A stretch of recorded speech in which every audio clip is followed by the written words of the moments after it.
हम उसे क्यों छोड़े, उसे की फांसी की सजा होनी चाहिए। दोस्तों, आज की यह कहानी सिर्फ एक लड़की की नहीं बल्कि उन लाखों बेटियों की कहानी है जो अपने सपनों को पूरा करने के लिए घर से दूर पढ़ाई करती हैं।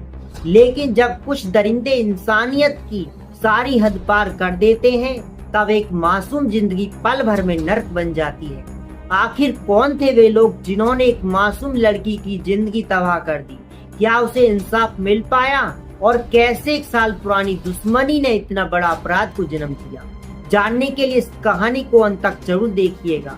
दोस्तों, कहानी शुरू होती है एमपी के छतरपुर से, जहाँ की रहने वाली एक लड़की जो कि एक नॉर्मल मिडिल क्लास फैमिली से बिलोंग करती थी। एक ऐसी लड़की जिसका नॉर्मल लड़कियों की तरह सपना था एक दिन स्टडी करने के बाद एक दिन ऐसा आएगा कि वह अच्छी जॉब लेगी और अपने परिवार को सुख देगी। लेकिन इसी के बीच हमारे देश के कुछ ऐसे आरोपी आ जाते हैं जिन्होंने एक इतना बड़ा क्राइम वहां पर उस लड़की के साथ कर दिया। दरअसल छतरपुर से यह लड़की मुहावा अपनी स्टडी के लिए घर से दूर रहती थी। घर से दूर रहते हुए इस लड़की की स्टडी बहुत अच्छी चल रही थी और इस साल उसके फाइनल एग्जाम होने वाले थे।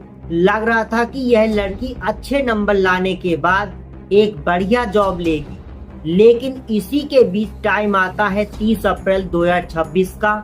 इस दिन उस लड़की को भी नहीं पता था कि उसके साथ इतनी बड़ी अनहोनी होने वाली है। दरअसल सुबह सुबह यह लड़की उठी और अपनी इंस्टीट्यूट जाने के लिए तैयार हो गई। सारा दिन स्टडी करने के बाद शाम को यह लड़की अपने घर वापस लौट रही थी।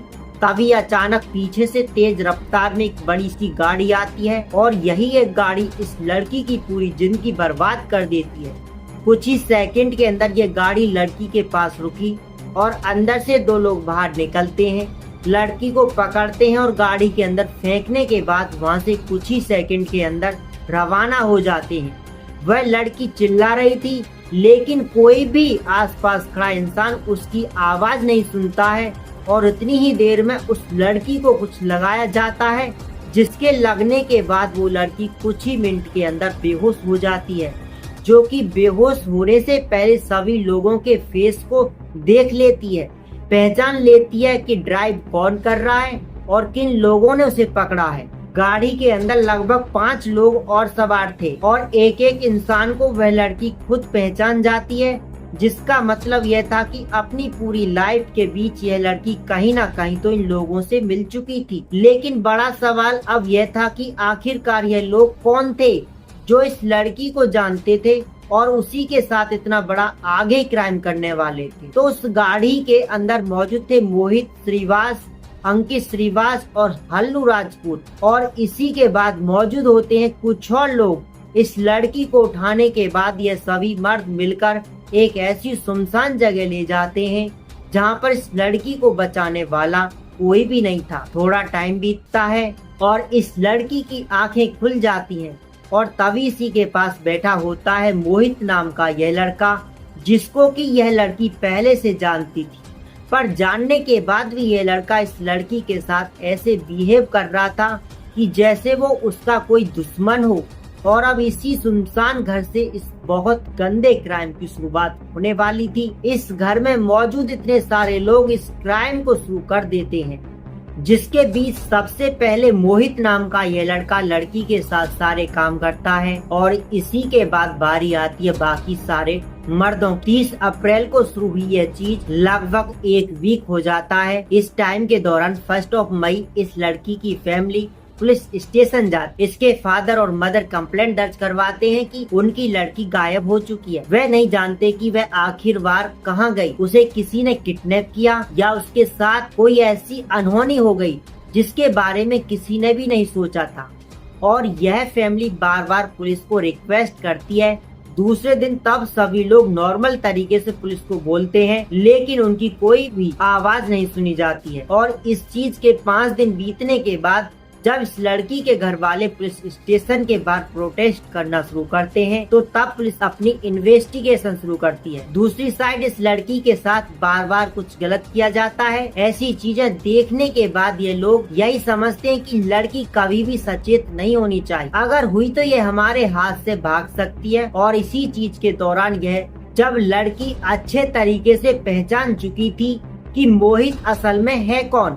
दरअसल इस कहानी के तार जुड़े हैं इससे लगभग 1 साल पहले, जब यह लड़की स्टडी करने के बाद घर वापस लौट रही थी तो मोहित अपने एक दोस्त के साथ बाइक पर बैठकर इस लड़की के ऊपर लाइन मारता है, उसे पटाने की कोशिश करता है और वो हर एक चीज करता है जो कि आजकल के लफंडर आशिक करते हैं। लेकिन यह लड़की बिल्कुल क्लियर थी, इसे पता था कि जिस गरीब परिवार से यह आई है उसे पालने के लिए इस लड़की को स्टडी के बाद एक अच्छी जॉब लेनी पड़ेगी। वो अच्छे तरीके से इस लड़के को मना कर देती है, लेकिन 1 साल पहले हुई इस बात में वो लड़का नहीं मानता और दूसरे तीसरे दिन तक भी लड़की के साथ छेड़खानी करता है। यह लड़की अपनी फैमिली को बताती है, पुलिस स्टेशन में कंप्लेंट दर्ज होती है और आखिरकार इस लड़के से छुटकारा मिल जाता है। पर पता नहीं है कि कैसे 1 साल बीतने के बाद यह लड़का फिर से वापस आ जाता है, जो शायद 1 साल पहले इस लड़की को पटाना चाहता था।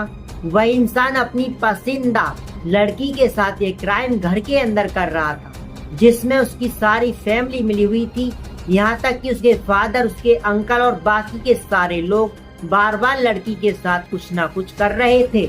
और दूसरी साइड लड़की को फोर्स किया जा रहा था कि वो मोहित के साथ शादी कर ले, लेकिन वो लड़की यह चीज मानने के लिए तैयार ही नहीं थी। आप भी सोचकर देखिए दोस्तों, एक ऐसा इंसान जो अपनी फैमिली को शामिल करके लड़की के साथ अब क्राइम कर रहा हो, जब उसकी कोई शादी नहीं हो, वो उसकी गर्लफ्रेंड नहीं हो, तो शादी होने के बाद वो कैसे कैसे काम उस लड़की के साथ करेगा। तो तभी यह लड़की बार बार मना कर देती है। तो मोहित और बाकी के सारे मेंबर मिलकर एक नई ट्रिक लगाते हैं, जिसके बीच उस लड़की के भाई की कुछ फोटोग्राफ्स दिखाई जाती, जिसे दिखाने के बाद ये लोग बोलते कि अगर हमारी बात नहीं मानी तो तुम्हारे भाई के साथ कोई बड़ी चीज हो सकती, अगर अपने भाई को बचाना चाहती हो तो मेरे बात मान लो। और फिर अगले 2 दिन तक बार बार लड़की के साथ सारे गंदे घिनौने काम किए जाते हैं, उसकी इज्जत को खराब किया जाता है, वह भी सारी फैमिली के द्वारा, जिसमें लगभग 8 से 10 लोग मिलकर इस क्राइम को अंजाम दे रहे थे। दूसरी साइड लड़की की फैमिली अभी पुलिस से गुहार लगाए बैठी थी कि कोई ना कोई सामने आएगा और उनकी हेल्प करेगा, लेकिन पुलिस को कोई भी सुराग नहीं मिल रहा था। मेरे ख्याल से अगर पुलिस वाले इन 15 दिनों के बीच अच्छे से जांच करते तो वह लड़की उनको मिल भी जाती। और कहानी में एक बहुत बड़ा ट्विस्ट 10 मई को लड़की के फैमिली पुलिस वालों को बता भी देती है कि इन लोगों पर हमें शक है। सभी का नाम बताया जाता है, घर का एड्रेस तक बताया जाता है कि इन लोगों पर हमें शक है, हमारी लड़की इन्होंने गायब की है। लेकिन पुलिस वाले उस घर में रेड नहीं करते और आखिरकार 15 मई को जब लड़की को हर तरफ से ये लोग तोड़ देते हैं तो बाद में वो लड़की शादी के लिए मान जाती है। उस लड़की को लगा कि मेरी फैमिली भी फंसी हुई है, अगर मैंने इनकी बात नहीं मानी तो मेरी फैमिली मेंबर के साथ अनहोनी हो सकती है। इस चीज में फंसकर वो इन लोगों की बात मान लेती है और इस बात को मनवाने में सबसे बड़ा हाथ था कुछ वीडियोस और फोटोओं का, जो कि खुद मोहित के फादर और उसके चाचा ने ली थी, जिस टाइम पर मोहित उस लड़की के साथ कुछ कर रहा था। यह लोग उस मासूम लड़की को बोलते हैं अगर लास्ट में अब भी तुमने हमारी बात नहीं मानी तो इन सारी वीडियो को इंटरनेट पर डाल दिया जाएगा और उसके बाद क्या होगा तुम अच्छे से जानती हो। और फिर वही चीज हुई जो मोहित और उसकी फैमिली मनवाना चाहती थी। शादी हुई, शादी होने के बाद लड़की को बीच में एक ऐसा मौका मिला जब उसके पास कोई नहीं था और वो वहाँ से भाग सकती। बिना कुछ सोचे वो लड़की उस नर्क से निकल जाती है जिससे अच्छी तरह से चला भी नहीं जा रहा था। वो किसी ना किसी तरीके से लड़खड़ाती हुई इतने दर्द में पास के पुलिस स्टेशन पहुंच जाती है और वहीं पर उसने यह इंटरव्यू दिया कि जिसने हमारे साथ गलत किया हम उसे क्यों छोड़ें? उसे फांसी की सजा होनी चाहिए। अब शर्म की बात यह है कि यह लड़की सभी आरोपियों के नाम बता रही है, लेकिन पुलिस ने अभी भी तक सिर्फ 3 लोगों को गिरफ्तार किया। मोहित, उसके फादर, उसके चाचा और मेरे ख्याल से जिन सभी लोगों ने मिलकर इस क्राइम को अंजाम दिया था, उनमें से एक भी इंसान नहीं बचना चाहिए। दोस्तों, हमारा ये घटना सुनाना किसी का दिल दुखाना नहीं और किसी को परेशान करना नहीं, हमारा उद्देश्य जागरूक करना है। दोस्तों, वीडियो में एक छोटा सा कमेंट कीजिए, वीडियो को लाइक कर दीजिए और साथ में चैनल को सब्सक्राइब कीजिए ताकि हमारा हौसला बढ़ता रहे। नमस्कार दोस्तों।